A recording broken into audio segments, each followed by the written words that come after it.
안녕하세요. 저는 40대 중반의 여성입니다. 매번 글을 보내보려 썼다가 지우개 반복하며 마음으로만 늘 수백 번도 사연을 더 보내봤던 것 같은데 이번엔 정말 작정하고서 2020년에 제 마지막 일과라는 생각으로 다시 한번 도전을 해보네요. 쓰기까지 많은 용기와 결단이 필요했는데 욕보다는 진심 어린 질타와 응원 부탁드립니다. 물론 여기서 욕은 저 말고 제가 앞으로 써내려갈 사람에 대한 욕을 말합니다. 저는 23살에 남편과 맞선을 보고서 곧장 다음 해에 시집을 왔으니 어느새 결혼한 지가 20년이 넘었습니다. 참 어리고도 세상에 대해 아는 것이 없었던 철없던 때에 덜컥 새 신부가 되어버렸죠. 그땐 세상이 그리 옛날도 아니었고 저희 부모님이나 남편 그리고 시댁까지 모두 교육은 제대로 받으셨던 분들이어서 충분히 공부하고 직장도 얻고 하고 싶은 것을 해보다가 늦지막히 결혼을 해도 되는 시기였어요. 하지만 그 당시 저는 무슨 이유에서인지 대학 졸업을 하고도 하고 싶은 것, 그렇다고 할 줄 아는 것이 정말 한 개도 없었고, 무능력하고 기댈 것이 없다고 생각되는 저 스스로를 마주하는 일은 생각보다 더 괴롭고 비참했습니다. 친구들은 저마다 취업을 하거나 어학연수를 떠나고, 심지어 연애를 해도 인생 고민이란 걸 할 틈도 없이 다들 즐겁게 하던데, 제게는 옆에 사랑한다는 말할 수 있는 짝도 없고, 뭣도 없고, 정말 기껏 대학까지 나와놓고서 이뤄놓은 것이 하나 없는 어린 여자애였죠. 아마 저희 친정 부모님은 이런 저의 상황을 누구보다 먼저 눈치채셨을 것 같아요. 매일 보는 딸아이의 얼굴이 날이 갈수록 암울해져 가고 있으니 본인들 머릿속도 무지하게 복잡했을 겁니다. 자식이라고는 아들 하나 딸 하나. 그러니까 제가 부모님께는 사랑하는 막내딸이자 늦둥이 애기였는데 자식의 앞날 걱정하며 맘고생하는 꼴이 본인들 입장에선 절대로 두고만 볼 수가 없었던 것이죠. 그때부터 저희 엄마는 미친 듯이 제게 남자친구를 만들어주고자 맞선 자리를 주선하고 다니셨어요. 더 정확히는 제가 결혼할 사람을 만나 그냥 시집을 가는 게 낫다고 생각을 하셨던 것이죠. 정말 안 만나본 사람이 없었습니다. 아빠가 개인 병원에서 페이닥터로 일하시는 의사셨는데 그 덕인지 아빠와 같은 직종의 전문직 종사자들도 만나봤고 아빠 후배의 아들이란 사람도 만나봤고 그도 성에 안 차니 아예 직종을 바꿔서 인문계열 회사원이나 연구원 등 세일 수도 없이 많은 사람들을 무작정 끌려나가 만나봤어요. 여러분, 생각을 해보세요. 제가 겨우 20대 초반에 벗어났었는데 남자 보는 눈이 제대로 있었겠습니까? 그저 외모가 내 스타일이고 대화가 잘 통해야 이 사람이 최고네 하면서 금사빠처럼 빠져버릴 때였죠. 이걸 간과하지 말았어야 했는데 저희 부모님은 그저 딸이 얼른 시집가서 좋아하는 남자 옆에서 내조나 하며 편하게 살길 바라셨던 바람에 직업 좀 괜찮다는 사람은 죄다 제게 소개를 해주셨고 저도 결국 그게 부모님의 마지막 바라기란 거 알아서인지 어떻게든 상대를 찾아보려 하다가 진짜로 찾았습니다. 지금의 남편, 저와는 20년을 함께 살고 있고 고생은 좀 했지만 자식도 셋이나 낳아서 지지고 볶고 잘 살고 있는 우리 신랑 말이죠. 처음엔 그 나이대 여자애들처럼 외모만 보느라고 조금만 잘생긴 사람 같다 싶으면 애프터도 받아줬고 하루 정도 더 만나서 커피도 마시거나 영화를 보기도 했었는데 생각보다 저와 대화가 안 통하더라고요. 난 꼭 잘생긴 남편을 두고 싶은데 말이 너무 답답하고 통하질 않으니 저도 슬슬 시행착오란 게 이런 거구나 싶더라고요. 대학 졸업하고 나서도 쭉 맞선을 보기만 하길 2달 정도 되었나? 새로운 상대 만나러 나가는 길도 이젠 너무 부담스럽고 따분하기까지 하고 내가 그가 너무 겉모습만 봤나 싶어서 살짝 반성을 하던 그때 우리 남편이 나타났어요. 외모는 그냥 딱 보통의 남자였는데 사람 참 깔끔하고 단정한 것이 볼수록 좋더라고요. 거기다가 다른 남자들과는 달리 저와의 대화가 참 잘 통했다는 점이 절 단시간에 남편에게 빠져버리게 만들었죠. 개그 코드가 똑같아서 지나가다 어느 취객이 트럼을 꺽 하고 지나쳤는데 그걸 기분 나빠해야 하는데 둘이서 웃겨 죽겠다며 길목 한가운데서 배꼽 잡고 웃은 것부터 시작해서 서로의 이름을 서로가 처음부터 잘못 알고 있어서 틀린 이름으로 부르다가 뒤늦게야 통성명 제대로 하고서는 또 그게 웃기다고 껄껄거리고 있고 한마디로 남이 안 웃는 지점에서 둘이서만 웃겨 죽으려 한다는 것 자체가 유머 코드가 아주 잘 통한다는 것이었죠. 그렇게 남편과는 처음부터 결혼을 전제로 한 맞선이었기에 연인이 되기로 한 후 곧장 결혼 준비에 돌입했고 그때부터 사귄 지 한 달도 되지 않았는데 서로의 부모님께 인사도 드리고 양가 부모님을 모셔놓고 상견례까지 치러버렸습니다. 애초에 양가 부모님도 저희가 결혼을 전제로 만나러 나간다는 사실을 아셨기에 크게 놀라실 것도 없으셨고 저희는 순식간에 척척 결혼식까지 완료하고는 정신 차려보니 신혼집에 들어가 있는 신혼부부가 되었어요. 분명 얼마 전까지 졸업 후 뭘 해야 할지 몰라서 답답해하고 있던 저였는데 참 인생은 한 치 앞을 알 수 없는 것이라는 걸 그때 전 몸소 체험할 수 있었죠. 그렇게 시집을 오니 참 좋았어요. 양가 부모님이 경제적 여유가 있어서 신혼집이며 새로운 살림의 시작 단계가 비교적 모두 다 수월했고 시부모님께서도 참 쿨하게 뭔가 신세대 같아 보였던 것이 시집 잘 갔다는 생각도 많이 들었었죠. 특히 시어머니는 처음 신혼집을 구할 적부터 살림살이 채울 때 저희 엄마와 함께 셋이서 다니시면서 꼭 친정 식구들 같다면서 무척이나 즐거워하셨어요. 잘 지내주는 양가 어른들 모습에 저도 신랑도 무척 감사했고요. 그런데 이랬던 보통의 가정이 어느 순간부터 깨지기 시작했던 것은 바로 작년 초 시아버지가 지병으로 돌아가시고 시어머님은 자연스레 외동아들인 저희 남편이 모시게 된 후부터예요. 그간 시어머니와 워낙 잘 지내왔고 또 결혼 생활한 게 벌써 강산이 2번이나 변했었기에 제 아무리 십자가 붙는 사람이라 해도 당연스레 생각하며 시어머니를 집에 모셔왔어요. 방 하나 비워서 어머니 손잡고 다니며 방 꾸미는 것도 함께하고 내내 어머니 건강 생각해서 애들 식단에 남편 밥 그리고 어머님 식사까지 3가지를 챙겨가며 부엌에서 거의 살다시피 하며 살아갔습니다. 애가 셋이다 보니 정말 정신이 없기도 했고 또 하나도 입시 시험을 치를 때가 다 와가다 보니 예민해져 있기도 해서 제가 챙겨야 할 것들이 한둘이 아니었죠. 그런데 시어머니가 저희 집에 들어오시고 한 반년 정도는 정말 저와도 잘 지냈어서 편히 지내시는 줄 알았는데 글쎄 남편한테 제가 어머님 눈치를 줘서 본인 마음이 불편하다는 소리를 하신 겁니다. 전혀 상상도 못한 일이었고 남편을 통해 그 얘기를 듣고는 완전히 뒤통수를 맞은 기분이었죠. 어찌저찌 그날 바로 남편을 대동해 시어머니와 함께 대화를 나누며 오해를 풀긴 했습니다. 저는 평소대로 어머님을 대해드렸고 신경 정말 많이 쓰며 보살펴드리고 있다는 생각했는데 그런 생각을 하고 계신 줄은 몰랐다고 했고 어머님은 제가 곧장 이런 말을 하니 본인도 민망하셨는지 그냥 했던 소리라며 오히려 남편한테 왜 이상하게 말은 전했냐고 애써 나무라셨죠. 뭔가 이상하긴 했어요. 전혀 눈치 보실 성격이 아니신데 눈치 보인다는 소리를 하신 것 자체가 좀 꺼림칙했지만 처음 며느리와 함께 지내시느라 불편한 점들은 있을 수도 있겠다 싶어 더 신경 써드리려고 마음을 먹었어요. 하지만 이 일은 시작에 불과했죠. 시어머니는 그날 이후부터 또 한동안 잠잠하다가 정말 뜬금없이 저와 이웃집 제 친구의 남편, 제 아이의 친구 아빠인 사람과의 관계를 의심하기 시작하신 겁니다. 정확히는 11월 말부터니까 2020년 연말 내내 이 의심을 품고 터뜨리고 아주 난리를 피워대셨죠. 잠잠하던 집에 불을 제대로 끼얹은 겁니다. 그 의심의 상대남은 바로 저희 집 2층에 사는 이웃집 언니의 남편이에요. 저희 둘째 아이하고 같은 반을 여러 번 해서 알게 된 사이이고 그 집 언니가 저랑 2살 차이라 몇 없는 또래라며 거의 10년을 함께 돌도 없는 동네 절친으로 지내고 있고요. 남편들끼리는 애들 데리고 자주 운동하러 나가줘서 가족끼리는 다 같이 친하게 지내고 있는데 어느 순간 시어머니가 자기 방에서 자꾸 소음이 들린다며 밤마다 잠을 못 잔다고 따져야겠다며 혼자 팔을 걷어붙이고 위층으로 올라가려 하시더라고요. 딱 봐도 싸움을 일으킬 것만 같은 그 태도에 저는 급 당황을 하며 시어머니를 막아섰죠. 그간 잘 지내고 있었던 이웃 사촌이 있고 한 번도 소음이란 걸 들어본 적이 없는 집인데 갑자기 잠도 못 잘 정도로 들린다고 하시니 분명 오해가 있을 수 있다는 생각을 한 것입니다. 그래서 싸움부터 일으켜 서로 얼굴 붉히기 전 제가 조심히 먼저 말을 꺼내보기로 한 것이죠. 시어머니를 대신해 위층으로 올라가며 도대체 어떻게 말을 해야 할까 무지하게 고민을 했어요.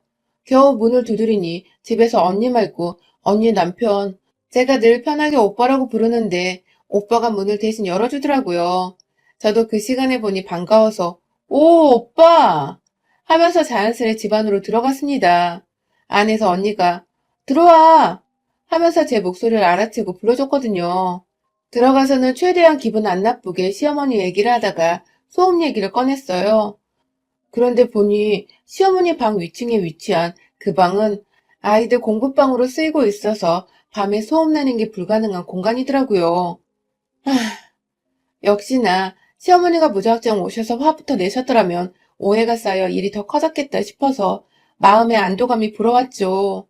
언니는 영문도 모르고 소음이 자기 집에서 나는지 확실하지도 않은데 뭐가 그리 미안한지 계속 미안하다고 더 조심하겠다고 사과를 했고 저도 그런 언니한테 너무 미안해서 몇 번이고 우리 시어머니가 나이가 있어서 예민하다며 불편하게 미안하다고 사과를 하다가 좋게 좋게 대화를 마무리 짓고 다시 집으로 돌아왔습니다.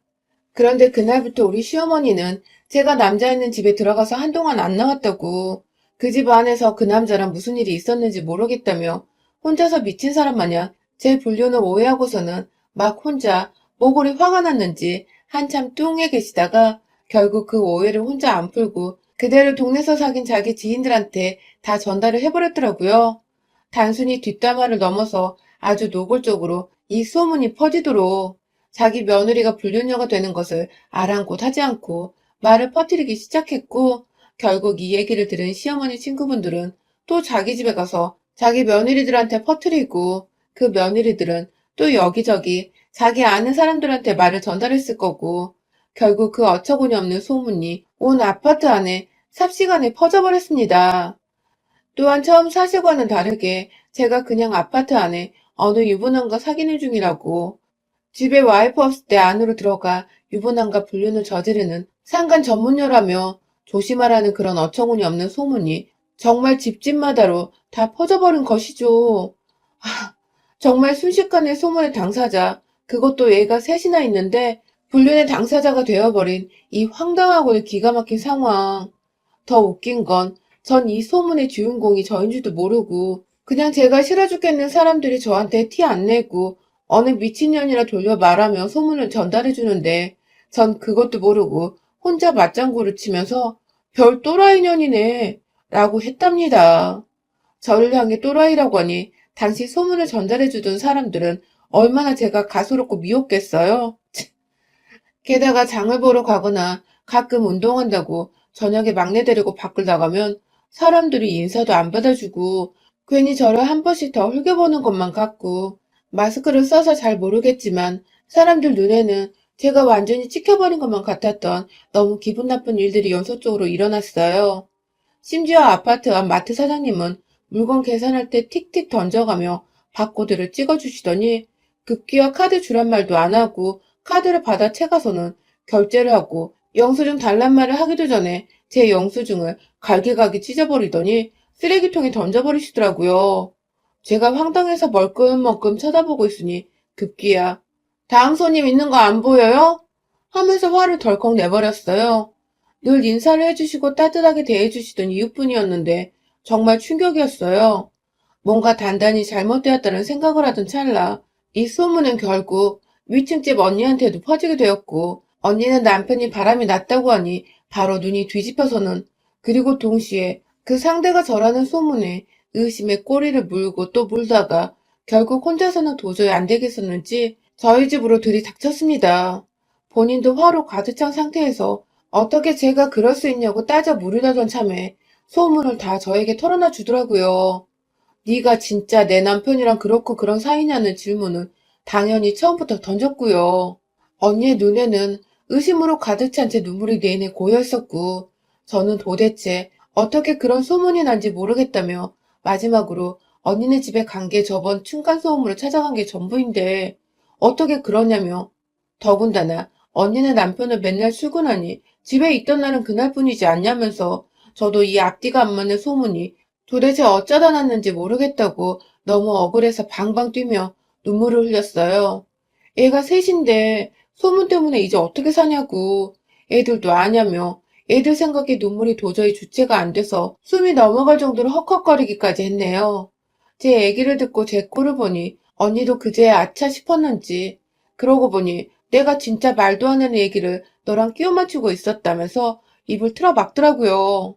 언니는 남편이 소문 당사자니 이성적으로 생각할 겨를이 없어 눈부터 뒤집힌 건데 정말 주부인 자신이 내내 틀어박혀 살고 있는 집안에서 어떻게 자기 남편이 자기 없는 사이에 저와 불륜을 저지를 수 있겠냐며 우리 남편 그날 이후로 한 번도 월차를 쓴 적이 없다면서 오히려 그때부터 소문의 진상을 도대체 그 소문이 어디서 퍼진 건지 따져보기 시작한 거죠.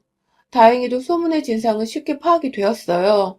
언니네 남편이 마지막으로 월차 써서 집에 있던 그날이 우리 시어머니가 소음 문제로 저를 위층에 올라가게 한 그날인데, 그날 시어머니 눈에는 제가 남자가 문 열어주는 집 안으로 들어간 것으로 보였을 수도 있었기에, 단번에 시어머니가 의심이 되기 시작한 건데요. 둘이서 아예 작정을 하고서 소문의 꼬리를 물러다녔어요. 언니는 언니대로, 저는 저대로 소문 전달해준 사람 찾아가 물어보고, 또 물어보고, 심지어 마트 아줌마한테까지 찾아가서 소문을 어디서 들었냐고 다짜고짜 캐묻기 시작하기로 꼬박 4시간 정도 되었나? 이 아파트에 주부들이 하도 많으니까 대낮부터 사람 찾는 건 일도 아니었고 그렇게 따라가 보니 결국 우리 시어머니 절친으로 알고 있던 그 할머니가 마지막으로 잡혔습니다. 언니랑 둘이서 씩씩거리며 그 할머니 집을 알아보겠다며 경비실을 찾는데 희미하게 1층 주차장 너머에 있는 정자에 우리 시어머니가 보이더라고요. 저도 모르게 무작정 정자로 뛰어가니 어머니 친구분이 그 할머니도 같이 계셨어요. 우르르 한두 명 아니고 비슷한 또래의 서너 분이 더 앉아 계셨죠. 단번에 우리 시어머니 며느리란 거 알아챈 그분들은 어머머머머 하면서 저한테 삿대질하며 전현이 왜? 하면서 제가 여기 왜 왔냐고 따져 물으시려 하더라고요. 그 꼴을 보자마자 그 할머니를 억지로 일으켜 세워 저도 모르게 소리를 질러댔어요. 제가 바람핀다고 누가 그랬어요? 제가 유부남 집에 들어간다고 누가 처음 말했어요? 하면서 오가는 사람들 급기야 경비실 아저씨까지 따라와 말릴 정도로 막 난리를 피워대며 헛소문 퍼뜨린 죄로 경찰에 무고죄를 신고할 거라고. 이거 멀쩡한 사람 명예훼손 한 거예요. 알아요?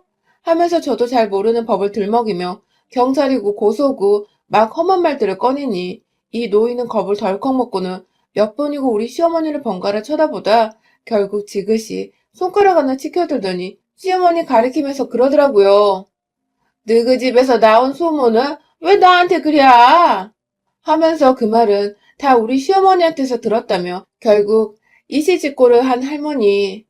아, 그 자리에서 사람들 보는 앞에서 소란스럽다고 하나둘 정자 쪽을 내다보기 시작한 주민들이 베란다 곳곳에 보이는 와중에 시어머니 멱살을 끌고 잡아 나왔어요. 그대로 맨발로 끌려오는 시어머니고 뭐고 사람들이 웅성웅성 거리는 소리가 들리건 말건 상관없이 그냥 오로지 제 상황, 제 기분 생각하며 질질 끌고서는 집안까지 들어왔죠. 소파에 내팽개쳐놓고는 술 처마셔서 그런 소리 하고 다녔냐고 물어보니 처음엔 자신은 모르는 일이라며 계속해서 잡아떼는 겁니다. 저번에 남편한테 제가 눈치 준다고 이간질을 했을 때부터 낌새를 알아차려야 했는데 이제 보니 아들과 한 집에서 살며 아들 사랑 독차지하고 이왕이면 피 안 섞인 며느리는 좀 떨어져 나가줬으면 좋겠다 싶으셨나 보더라고요. 어디서 시어머니한테 무례하게 구냐며 저희 친정엄마까지 언급하면서 버르장머리 없어서 싹수가 노란 줄 진작에 알았다며 궁시렁대던 시어머니는 급기야 니년이 남자가 문 열어주는데 들어가서 완 나와놓고 왜 나한테 지랄이야? 하면서 본인이 결국 그 소문을 낸 당사자인 것을 그러니까 그날 층간소음 해결하러 올라가는 저를 보고서 오해를 했다는 것을 시인하더군요. 그 순간 저도 모르게 욱해버렸는데 확 뺨이라도 때려버리려다가 바로 옆 찬장에 있던 와인병 하나 꺼내들어서는 시어머니 정수리 위에서 들이부어버렸습니다. 한참 들이붓다가 그러니까 당신이 그 소문을 낸 당사자라고? 라고 재차 물으니 그제서야 쫄려서는 아고 나 죽네 나 죽어 시엄마가 말 좀 전달했다고 이러네 나 죽네 나더군요. 손주들한테 미안하지도 않은지 애엄마가 불륜 전문녀로 낙인이 찍혔는데 말 좀 전달했다는 시어머니 가만둬선 안 되겠더라고요. 한 병 더 들이부으려고 가장 저렴한 와인 하나 찾으려는데 어디선가 구수한 육수가 제 뒤에서 시어머니를 향해 철푸덕하고 와장창창 부어져서는 콸콸콸 시어머니 몸을 타고 바닥으로 흘러내리기 시작했습니다. 그렇습니다. 같이 있던 윗집 언니가 듣다 열이 뻗쳤는지 제가 신년에 끓이려고 만든 떡국 육수를 그걸 그대로 냄비채로 들고 와서는 시어머니한테 부어버린 겁니다. 시어머니 정수리 위에 한두 마리 올려져 있던 통멸치부터 시작해서는 다시마 조각부터 아주 구수한 육수향이 스멀스멀 올라오더군요. 그리고 저는 그런 시어머니께 말했습니다. 나가서 이 아빠 들어올 때까지 아파트 입구에 서서 제 소문에 대해 해명하라고 말해줘. 물에 홀라당 젖은 시어머니한테 이불 한 포 덮어줬어요. 그리고는 바로 1층 아파트 현관문 앞으로 내보냈죠. 집에 돌아와서는 언니한테 빌린 상자 위에다가 A4 용지를 다다닥 붙여서는 그 위에 글도 적었습니다. 내가 며느리 엿먹이라고 불렸냐라고 헛소문낸 당사자입니다. 며느라 미안하다. 아들아 미안하다. 윗집 부부 미안해요. 하고 말이죠. 언니랑 어찌나 협동심이 좋던지 진짜 순식간에 박스 위에다가 화이트보드지처럼 글씨까지 완성을 했습니다. 1층 가서 시어머니 품 안에 건네주고 테이프로 어깨에 박스와 붙여 고정을 시키니 제법 그럴싸했어요. 오다 가다 사람들이 무슨 일이냐고 막 쳐다보기 시작하고 글을 읽더니 감이 왔는지 수근수근 대더니 또 시어머니 꼴에 웅성웅성 거리고 그런 사람들 앞에서 헛소리 내면 다음엔 우리 시어머니 말고 당신들 꼴일 줄 알아. 하고는 이왕 시어머니 엿먹인 쌍년이 된 거 완전히 이 구역에 미친년은 나다 하는 광고까지 해놓고는 집으로 씩씩하게 걸어 들어왔습니다. 그날 시어머니는 진짜 추위에 떨며 저 대신 밖에서 소문에 대한 진상규명 퍼포먼스를 펼쳐주시다가 제가 보고 한 1시간 후에 집으로 다시 데려왔어요. 이미 동네 사람들도 볼 꼴 다 봤고 시어머니는 추위에 벌벌 떠면서 저한테 하는 첫마디가 그거더군요. 내가 앞으로 잘할게. 라고 말이죠. 겁 제대로 먹은 시어머니와 아직 소문에 대해서도 저와 시어머니 사이에 무슨 일이 있었는지도 모르는 남편은 아무렇지 않게 제가 다시 만든 육수와 함께 버무려진 떡국을 시원하게도 들이부었습니다. 시어머니는 왜인지 입맛이 없다면서 멸치 육수로 만든 떡국을 끝까지 거부하시며 쓰라린 배를 부여잡고 방으로 들어가셨고요. 참 세상은 코로나로 정신없는 와중에 저는 시어머니 하나 때문에 소문으로 별일을 제대로 겪은 연말이었네요.